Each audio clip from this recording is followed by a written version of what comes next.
Olá pessoal, tudo bem? Eu sou o professor Tiago e nessa aula eu quero falar com vocês sobre os números inteiros. Bom, os números inteiros são os números que você obtém da junção dos números naturais com o zero com os números negativos, né? Lembrando aí que os números naturais eram quais? O 1, o 2, o 3, o 4 e assim por diante.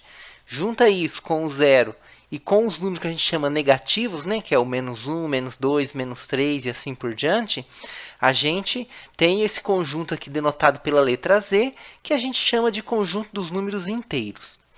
Lembrando que esses três pontinhos aqui indicam o quê? Que você tem infinitos números naturais aqui à direita e à esquerda aqui você tem infinitos números negativos. Bom, a novidade aqui nos números inteiros, quando comparado com os números naturais, é que agora tem o zero, né? E tem os números negativos.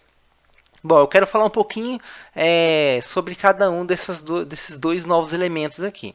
Primeiro, vamos falar sobre o zero, né? Falar sobre o zero. O zero na matemática, pessoal, ele representa a ideia de ausência ou nenhuma quantidade. Então, se você usa, por exemplo, os números naturais, por um lado, para denotar quantidade, por exemplo, o 2 eu tenho 2 laranjas, o 5 eu tenho 5 maçãs, o 18, meu colega tem 18 anos. Por outro lado, o zero ele representa nenhuma quantidade. Então, se você não tem, por exemplo, nenhuma laranja, você pode dizer que você tem 0 laranjas. Então, o zero é o símbolo que representa nenhuma quantidade. Por exemplo, um exemplo clássico aí também, né?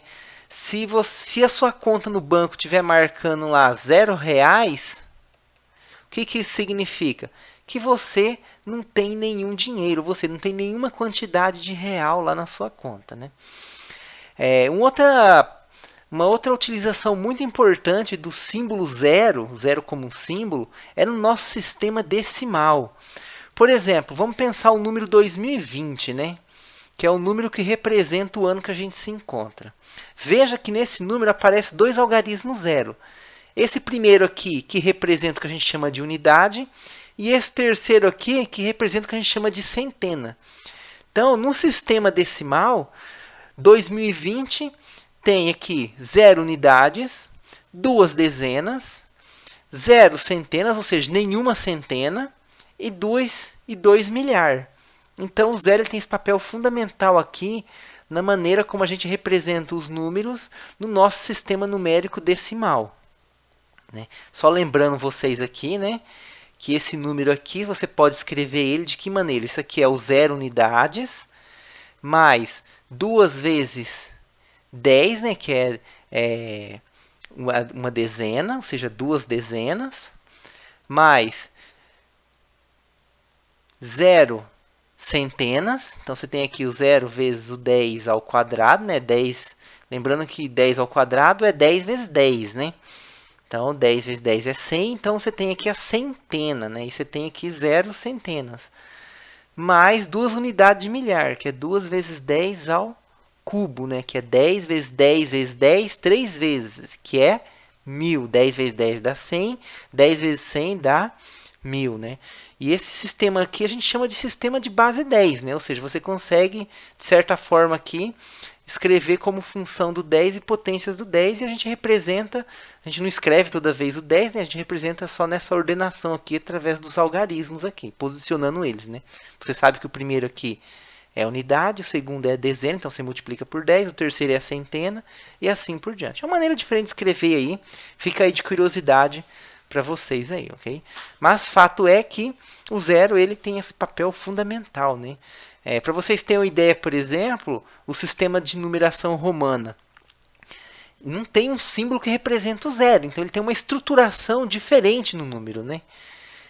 Que você lá você vai colocando símbolos de maneira diferente quando comparado aqui, né? Que a gente tem exatamente lá dezena, unidade, dezena, centena e milhar, né? E assim por diante. Vai ter depois unidade de milhão, bilhão e por aí vai, né?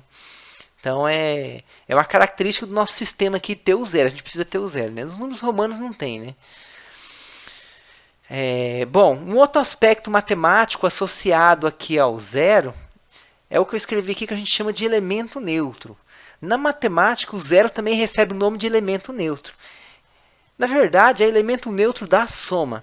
E por quê, gente? O zero é o elemento que representa nenhuma quantidade e que quando você soma, você obtém o mesmo resultado que você já tinha. Por exemplo, se você tem duas laranjas e você ganhou 0 laranjas, ou seja, você não ganhou nenhuma laranja, você continua lá com as duas laranjas. Então, sobre a operação de soma, o zero é o que a gente chama, é o elemento neutro porque ele é o elemento que você soma e você não adiciona quantidade ao que você já tinha, né? Eu peguei aqui o exemplo do 2, mas você poderia pegar um número inteiro qualquer A, somar com zero, isso ia continuar dando o valor A, né? Ou então, você poderia, um outro exemplo aqui, né? Eu peguei aqui o 2 natural, mas aqui vale nos inteiros, né? Você poderia ter aqui 0 mais o negativo 3 igual a zero. Então, a gente tem aí muitos exemplos aí, em que o zero aparece, né? Esse aqui é no caso da soma. Bom, vamos falar um pouco agora dos números negativos. Bom, os números negativos, né? Então você tem, por exemplo, aqui o 2, aí você tem aqui o que a gente chama de número negativo, né? E a gente representa ele colocando o sinal de menos na frente do 2. O que representa o número negativo e o menos 2, por exemplo? Ele representa a ideia de perca, deixar de possuir, uma dívida, por exemplo. Se você tiver lá no banco lá uma conta e lá tiver um número menos 150, significa que você deve lá no banco R$ 150. Então, se você tem 10 laranjas e você consumiu 3 laranjas, então você fez o que no fundo? Né? Você tinha lá 10 laranjas e você consumiu. Ao invés de você somar uma quantidade que você estaria ganhando de laranjas, né, e ficar com mais de 10 laranjas, você consumiu 3. Né? Então, você adicionou aqui um número negativo. E você vai ficar com o 7. Então, o menos 3 ele representa justamente você deixar de ter algo. No caso aqui, laranja. Daqui a pouco eu vou falar aqui da subtração, né? Mas já adiantando aqui, a gente simplifica isso daqui, né? Então, a adição é você sempre adicionar alguma coisa. Você pode adicionar uma perca, que é você, por exemplo, adicionar o menos 3 aqui. Isso aqui a gente simplifica, né? A gente apenas escreve 10 menos 3 igual a 7. E a gente chama essa operação de adicionar o inverso de subtração, né? Por isso que a gente tem a subtração aqui. Mas antes de eu falar da subtração, deixa eu falar rapidinho aqui do inverso aditivo, né? Os números negativos, embora tenha esse exemplo aqui que ele representa essa perca, né? Você deixar de ter uma dívida, o número negativo, do ponto de vista matemático, ele representa o que a gente chama de inverso aditivo. O que isso quer dizer? Se o 3 representa a quantidade que você possui, o menos 3 ele anula, ele é a ideia contrária de você possuir alguma coisa, ele é deixar de possuir. Então, matematicamente falando, né, se você somar a quantidade 3, você desfaz, se você somar a quantidade menos 3, você desfaz a quantidade 3 que você tinha. E você passa a ter nenhuma quantidade. Que a gente representa o quê? Nenhuma quantidade. Conforme a gente viu aqui, a gente representa pelo zero. Então, a gente tem aqui o zero. Então, nesse aspecto aqui, o menos 3 ele é o inverso aditivo de 3. É o número que você soma que vai anular o 3 e vai te dar o zero. Ok? Aqui o 3 é um número natural, né? Então, eu estou falando inverso aditivo do número natural. O negativo, ele já é construído, né? O menos 3, esse símbolo menos 3, que você coloca o sinal de menos na frente do 3, ele é justamente já construído de tal maneira que ele representa aí a ideia inversa do mais 3, que é você... ou você pode chamar de subtrair aqui, né? 3 menos 3 igual a zero. Então... o menos 3 ele tem essa ideia inversa da soma aí do 3, né, para representar. Mas, na verdade, o inverso aditivo ele não é apenas para o número positivo. Né? Embora o número negativo seja definido tendo como princípio a ideia de você somar aqui e ter o zero, né, você desfazer a soma de certo sentido, você pode falar também de inverso aditivo de negativo. Né? Aí daqui a pouco no outro slide ali a gente vai comentar algumas propriedades, né? E aí através dessas propriedades eu vou definir também o inverso aditivo, não apenas para o número 2, né? Também para os números negativos. Por exemplo, eu posso falar inverso aditivo para o menos 5, né? Então, o inverso aditivo do 2, né? Resumindo então, o inverso aditivo do 2 por construção é o menos 2, que vai acontecer isso daqui. Mas eu posso também, usando algumas propriedades, falar do inverso do inverso. Ok? Daqui a pouco a gente fala disso. Bom, a subtração. Como eu disse, né? A subtração é a operação inversa da soma. Então, se você tem lá um número inteiro A, quando você soma o inverso aditivo de A, isso dá zero. E isso aqui pode ser simplificado apenas como sendo A menos A igual a zero. Agora, você tem esse menos 2, o menos 3, o menos 4. Você tem várias possibilidades para números negativos, que são inverso do respectivo natural positivo aqui. Então, quando a gente escreve aqui, por exemplo, o A menos B, isso aqui a gente chama de subtração. Isso aqui nada mais é que fazer o quê, gente? Você somar a A o inverso aditivo de B. Você somar A o inverso aditivo de B. Você pode ter, por exemplo, lá na sua conta bancária, você pode ter lá, por exemplo, R$100. R$100. Aí você foi lá e fez um saque de R$150, né? Então, aí você representa esse saque, é um dinheiro que você tirou, né? Você está deixando de possuir aquilo. Então, você representa pelo número negativo menos 150. E aí você, na verdade, está fazendo o quê? 100 menos 150, que vai dar o quê? Menos 50. Você tem, então, você ainda continua tendo lá uma dívida, né? Você vai ter uma dívida agora, porque você tirou mais dinheiro do que você tinha. Então, você passa a dever para o banco. Então, a operação de subtração, né, nada mais é que você adicionar o contrário de você possuir, que é você adicionar uma quantidade que representa o número negativo ali, né, que representa uma ideia de perca, deixar de possuir. Então, você sacou 150, você adicionou menos 150 na sua conta. Okay? Então, resumindo, isso aqui é o que a gente chama de subtração. Bom, vamos ver agora algumas propriedades essenciais dos números inteiros, né? Bom, então a gente tem aqui essas 6 propriedades, né? Na verdade, a gente tem propriedades fundamentais até o 5.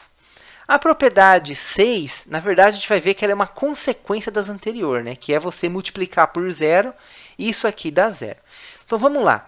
Essas propriedades, né, a gente já viu ela lá nos números naturais, né? Então, isso aqui é a propriedade comutativa, propriedade associativa, propriedade distributiva, que você primeiro soma B com C e só depois multiplicar por A. É a mesma coisa que primeiro você distribuir o A com o B, o A com o C, fazer a multiplicação, pegar os resultados e então somar. Ou se você pensar da direita para a esquerda, você colocar o A em evidência, né? Então, essa propriedade aqui vale nos números naturais e ela continua valendo aqui nos números inteiros também. Assim como aqui no 4 também, ó, a lei do corte, né? Então, se você está adicionando agora ou subtraindo, né? Porque agora como está nos negativos, a gente, além da soma, a gente tem a propriedade da subtração. Então, C aqui, ele pode ser, por exemplo, menos 2. Então, você, ao invés de estar somando os dois lados, como agora essa propriedade está valendo também nos números inteiros, o C pode ser um número negativo menos 2, né? E o mesmo vai acontecer aqui, nesse caso aqui, né? O C aqui também pode ser um número negativo. Então, se você soma em ambos os lados da igualdade, ou se você multiplica em ambos os lados da igualdade, lembrando que no caso da multiplicação, conforme a gente já justificou lá no vídeo dos números naturais, né? Essa lei do corte aqui, você não pode usar ela com o C igual a 0. Né? Se você não assistiu o vídeo dos números naturais, dá uma olhadinha lá. Eu justifico para você o porquê que essa propriedade é falsa com C igual a 0. Mas quando C é diferente de 0, se você tem uma igualdade que C multiplica em ambos os lados, quer dizer o que está sobrando aqui, você pode concluir que vão ser iguais esses valores. Okay? É isso que diz a lei do corte. Tanto na multiplicação quanto na soma. O 1 aqui no número natural vezes A é igual a vezes 1, que é igual a A. Então, isso aqui você já tinha lá nos números naturais. Mas você tem também agora aqui nos números inteiros, né? E o A aqui ele pode ser agora um número negativo também. E continua valendo essa propriedade aqui. O que a gente não tinha nos números naturais e a gente passa a ter agora é essa propriedade aqui, que é o que eu comentei no slide anterior, né? Que é o elemento neutro. O zero é o elemento que você soma com qualquer número, seja ele positivo, negativo, e continua dando esse número que você tinha, ou seja, ele não altera a soma. Bom, como consequência daquelas propriedades anteriores, a gente tem isso daqui agora, né? Então, eu vou justificar para você o porquê. Quando você multiplica A por zero, o resultado continua sendo A, né? E aqui eu coloquei A para denotar um número genérico, né? Mas se você tiver em particular, por exemplo, 3 vezes zero, isso aqui vai dar o valor zero, né? Bom, tem um argumento que a gente faz, um argumento padrão que a gente faz para justificar por que A vezes zero é igual a A, utilizando a propriedade I até 5 aqui, né? De 1 até 5. Bom, é o seguinte, então, ó, a gente escreve aqui A vezes zero e adiciona a esse valor o A. Então, esse aqui é um argumento padrão, tá, pessoal? A vezes zero mais A, você pode escrever isso aqui como sendo o A vezes zero mais o A vezes o 1, né? Porque a gente vai usar aqui a propriedade 5, que diz que A vezes 1 é igual a A. Então, eu posso escrever isso daqui. Então, veja que nesse meu argumento eu já usei a propriedade 5. Agora, você pode usar a propriedade 3 da direita para a esquerda para pôr o A em evidência, né? Então, no caso aqui eu tenho A, só que no lugar do meu B aqui agora eu tenho 0, no lugar do C eu tenho 1, né? Então, eu posso pôr o A em evidência, 0 mais 1. Agora, eu posso usar a propriedade 5 aqui de novo do elemento neutro da soma, que é o 0, e concluir que 0 mais 1 é igual a 1. Então, isso aqui é A vezes 1. Eu posso novamente utilizar essa propriedade 5 e A vezes 1 vai ser igual a A. Então, eu vou ter A aqui. Em resumo, o que a gente obteve aqui, então, né? Reescrevendo isso daqui? A gente obteve que A vezes 0 mais A é igual a A. Agora, pessoal, uma equação matemática, ela funciona como se fosse uma balança. Então, ó, se tudo isso aqui é uma quantidade, né? Tudo do lado esquerdo é uma quantidade que é igual ao que está do lado direito, então, se você somar alguma coisa em ambos os lados, ou se você subtrair alguma coisa em ambos os lados, isso não vai ser alterado. É como se fosse uma balança. Se você tira dois pesos iguais de uma balança, né? Aquelas balanças que equilibra, né? Se você tira dois pesos iguais ou coloca dois pesos iguais em ambos os lados, a balança ela vai ficar em equilíbrio. Uma igualdade matemática funciona igual a essa balança. Então, ó, se tudo que está do lado esquerdo é igual ao que está do lado direito, então se eu adicionar o inverso de A, ou se você preferir subtrair A de ambos os lados, o que vai acontecer aqui, né? Você vai ficar aqui com A vezes 0 mais A menos A, né? Já vou fazer direto aqui, igual a A menos A. Você tem isso. Agora, eu vou utilizar o quê? A definição aqui do número negativo menos A, ele é o inverso aditivo de A. Ou seja, A menos A é igual a quem? É 0, né?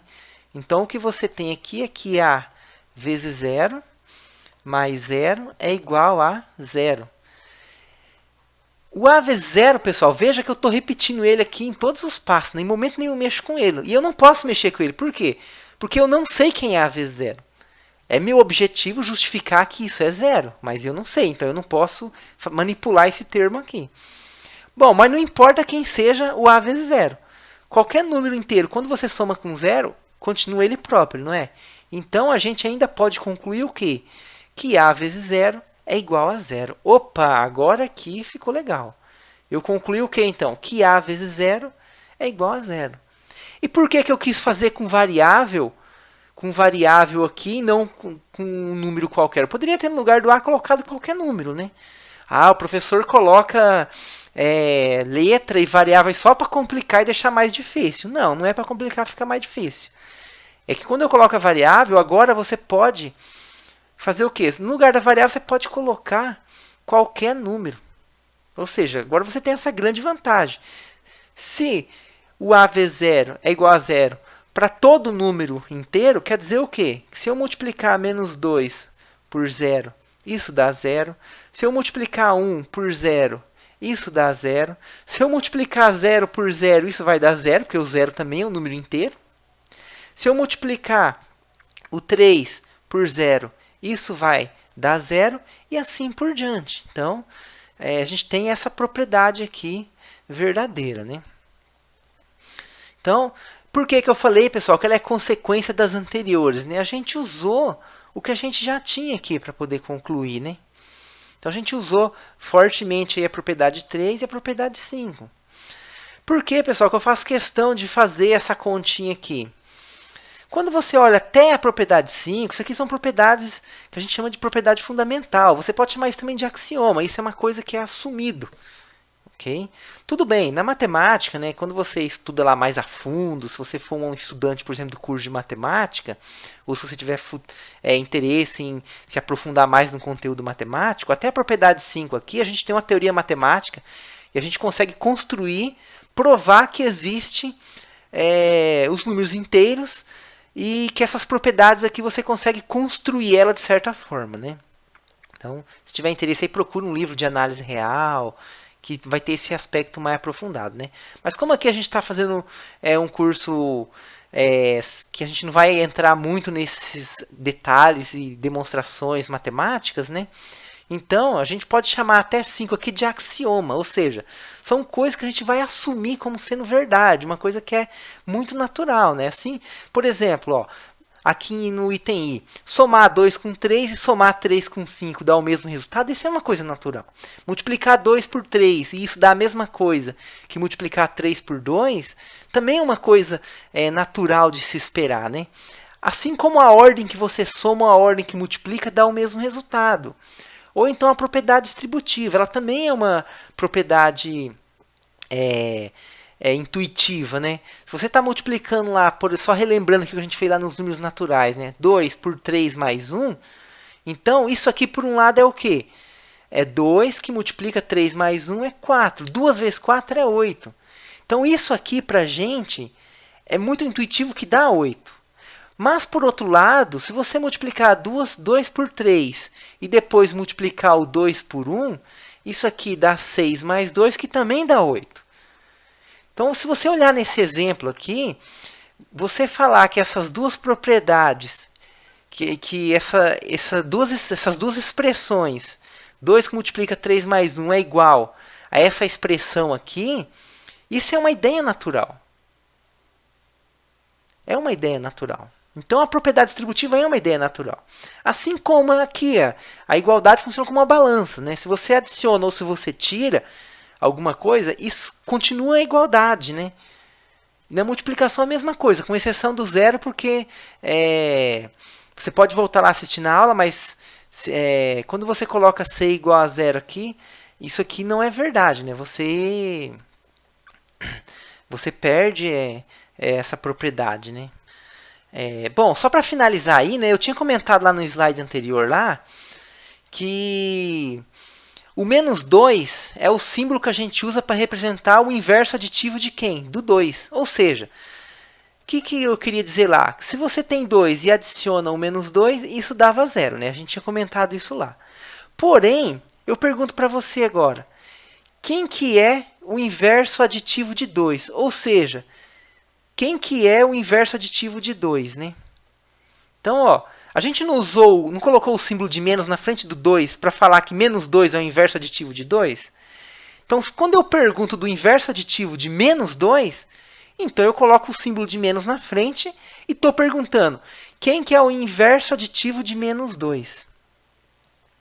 Bom, quando eu penso no inverso aditivo de menos 2, o que eu tenho que pensar? Eu tenho menos 2, eu preciso somar alguém aqui que eu não conheço, mas isso tem que dar quem para ser o inverso aditivo? Tem que dar 0. Ok? Então, ó, essa interrogação eu não sei quem é. E quando eu falo do inverso aditivo, né, que é o cara que vai vir na interrogação, é o menos menos 2. Ou seja, eu quero saber quem que é o menos menos 2. Né? Então, o menos menos 2 é a minha interrogação. Eu não sei quem é isso aqui. Eu quero saber. Bom, aí a gente vai usar a propriedade, pessoal. O que, que diz a propriedade 1 aqui pra gente? Diz que se você, não importa a ordem que você soma, o resultado é o mesmo. Então, ó, a gente sabe o que? A gente não viu isso aqui? Que o 2 é o inverso aditivo do menos 2? Então, por um lado, a gente sabe o quê? Que isso é igual a zero. Por outro lado, a gente sabe o quê? Que você pode inverter a ordem da soma. Então, junta isso que a gente já sabe, né? Aqui o 2 é positivo. E junta, você inverter a ordem que a gente também já sabe, a ordem da soma. Então, o que, que a gente conclui, então? A gente conclui que menos 2 mais 2 é igual a 2 mais menos 2, que é igual a zero. Ok? É igual a zero aqui. Ou seja, nessa igualdade aqui, ó, eu usei essa propriedade. Nessa igualdade aqui, eu usei a propriedade como está. E o que, que eu concluí aqui, no fim das contas? Né? Eu concluí, então, né, só fazendo a conclusão aqui, que menos 2 mais 2 é igual a zero. Opa! Vou apagar aqui. Deu uma escapada aqui na minha caneta. Isso. Menos 2 mais 2 é igual a zero. Isso é o que eu concluí. Bom, mas o cara... Então, quer dizer o quê? Que o cara estava em interrogação aqui. Ele era quem? Então, era o próprio 2. Ou seja, pessoal, menos menos 2 é igual a quem? É igual a 2. Então, a gente viu que o inverso do número é o próprio número. Então, isso vale... A gente fez para o 2 aqui, mas isso vale para qualquer variável. Esse argumento aqui, eu fiz para o 2, mas você pode fazer igual a gente fez aqui, ó, e colocar uma variável no lugar de colocar o 2. E você vai concluir o que, então? Que menos a, né? Agora é uma variável. Menos a. Isso aqui é igual a A. Ou seja, é mais uma propriedade aqui que a gente obteve, né? Que menos um número é o próprio número. Ok, pessoal? Então, além da propriedade nova que a gente tem agora aqui, que é o A vezes zero igual a zero, a gente tem a propriedade que menos alguém é esse alguém. Ou seja, menos A é o próprio A. Bom, então, o que eu queria falar nessa aula hoje era isso. Espero que vocês tenham entendido, que tenha ficado claro. E até aí uma próxima oportunidade. Um abraço a todos.